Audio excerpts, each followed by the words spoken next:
तो जी एक कमेंट है वो काफ़ी दिनों से आ रहा है, मतलब बहुत ज़्यादा आ रहे हैं ये वाले कमेंट्स। बस एक ही बात की कि दीदी आप अलग हो गए हो, दीदी आप न्यारे हो गए हो, आप अपना मतलब खाना अलग से बनाने लगे हो, आप ऐसे क्यों कर रहे हो, क्या घर वालों ने आपको अलग कर दिया है, आप अपनी अलग फैम सेपरेट हो गए हो मतलब एक तरीके से। तो बस आज उसका जवाब दे देती हूँ। और हो सके तब तक आपके शायद मन मान जाएगा आपका भी।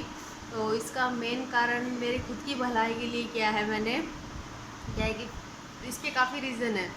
पहला रीज़न तो ये है, जो सबसे बड़ा मुझे लगता है कि मेरे अंदर, एक पहले भी बताया था मैंने आपको कि कॉन्फिडेंस है वो पूरा ख़त्म हो चुका था एक तरीके से, कि मैं कुछ नहीं कर सकती। और जिस इंसान का पैर हाथ पैर चलने बंद हो गए हो, तो सोचो कितना कॉन्फिडेंस रहेगा उसके अंदर। और उसको खुद को पता चल गया हो कि भाई तेरे को लकवा मार गया है और तेरी हाफ बॉडी पैरालाइज है, तू मतलब कॉन्फिडेंस अपने आप ही गिरेगा कि तू कुछ नहीं कर पाएगी। तो सबसे पहले मुझे इस चीज़ को हराना था कि मैं मेरे परिवार को, मैं मेरे बच्चों को संभाल सकूं। इसलिए मैंने ये डिसीज़न लिया कि चलो मैं अपना काम खुद से करूँगी। ठीक है, मुझे किसी ने नहीं कहा, पूरे परिवार में किसी ने नहीं कहा कि तू अलग हो जा, न्यारी हो जा। ये सच बात यही है, हकीकत है ये। किसी ने नहीं कहा था मुझे, और अपनी मर्ज़ी से आई थी मैं। और सही बताऊँ तो किसी को बिना बताए आई थी कि मुझे अलग होना है या मुझे न्यारा होना है। किसी को पता भी नहीं था इस बारे में, मैं चुपचाप ऊपर आ गई थी। क्योंकि जो बेड है ये तो काफ़ी पहले से डिसाइड था कि ये वाला रूम मेरा है और वो वाला रूम पूजा का है। हम दोनों छत पे रहने वाले थे काफ़ी टाइम से, ये जब ये घर बनने लगा था ना तभी से। और मम्मी पापा और बच्चे जो हमारे हैं वो नीचे रहने वाले थे, और कोई मेहमान आए तो वो नीचे रहने वाले थे। लेकिन इसमें सबसे बड़ी प्रॉब्लम ये थी कि घर वालों को भी विश्वास नहीं था कि एक तरीके से मैं अपना काम खुद कर सकती हूँ। उनको भी ये लगता था कि ये सीढ़ियाँ ही नहीं चढ़ पाएगी ठीक है, गिर जाएगी कहीं। तो वो एक तरीके से डांट लगा देते थे कि नहीं, तुम्हें अभी कहीं नहीं जाना, तुम यहीं पे आराम करो। और घर का कोई काम भी नहीं करने देते थे। और अभी भी जब मैं नीचे रहती हूँ तो मुझे कोई काम नहीं करने दिया जाता। तो बस कहीं ना कहीं एक ही फीलिंग मन के अंदर ये बात घर कर जाती है कि अब मेरे से कुछ नहीं हो पाएगा, या फिर ये लोग मेरे को कभी कुछ करने ही नहीं देंगे। तो बस उस बात को मुझे हटाना था एक तरीके से। और दूसरी बात ये भी थी कि जो काफ़ी सबसे पहले तो जो जान पहचान के लोग हैं वही ये बात कहते कि बहू को तो इतनी हालत ख़राब है इसकी और इससे काम करवा रहे हैं, तो गलत बात है, इसको आराम करना चाहिए, मतलब रेस्ट करनी चाहिए, सारे घर का काम ये बहू कर रही है।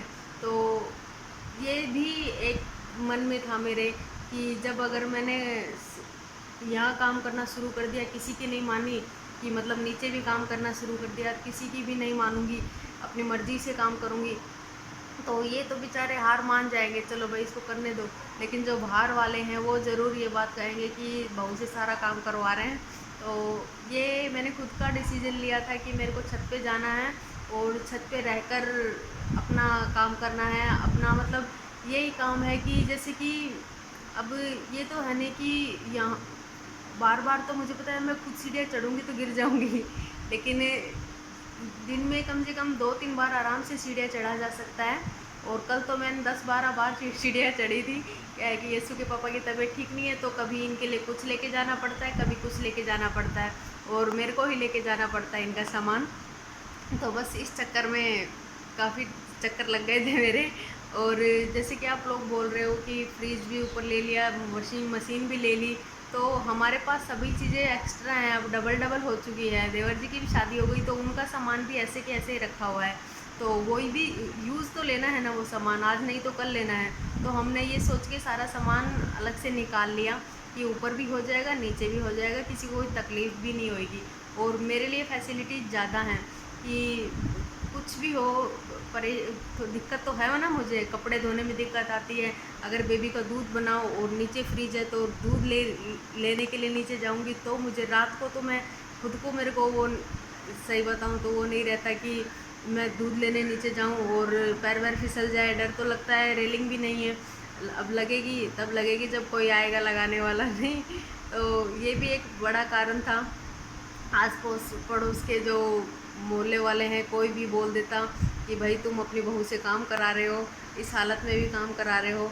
तो बस इन्हीं चीज़ों को सोचते हुए मैंने खुद ने ये डिसीजन लिया था कि मुझे अपना काम खुद करना है।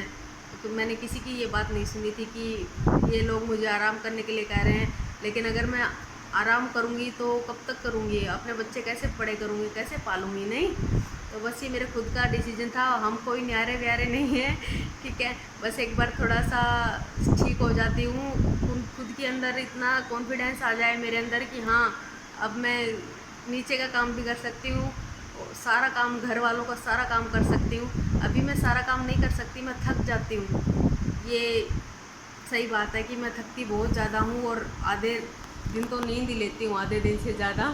लेकिन हाँ ये बात है कि मैं अपने बच्चों का काम करके और फिर नींद लेती हूँ, बच्चे नीचे रहते हैं फिर, ठीक है। तो आप टेंशन मत लीजिएगा कि मैं वो क्या बोलते हैं न्यारी हो गई हूँ। मैं कोई न्यारी व्यारी अलग अलग नहीं हुई हूँ।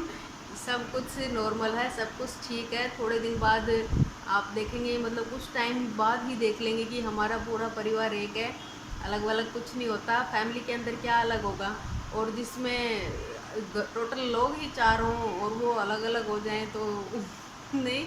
तो मिलती हूँ आपसे नेक्स्ट ब्लॉग के अंदर, तब तक के लिए बाय बाय, टेक केयर, अपना ध्यान रखना।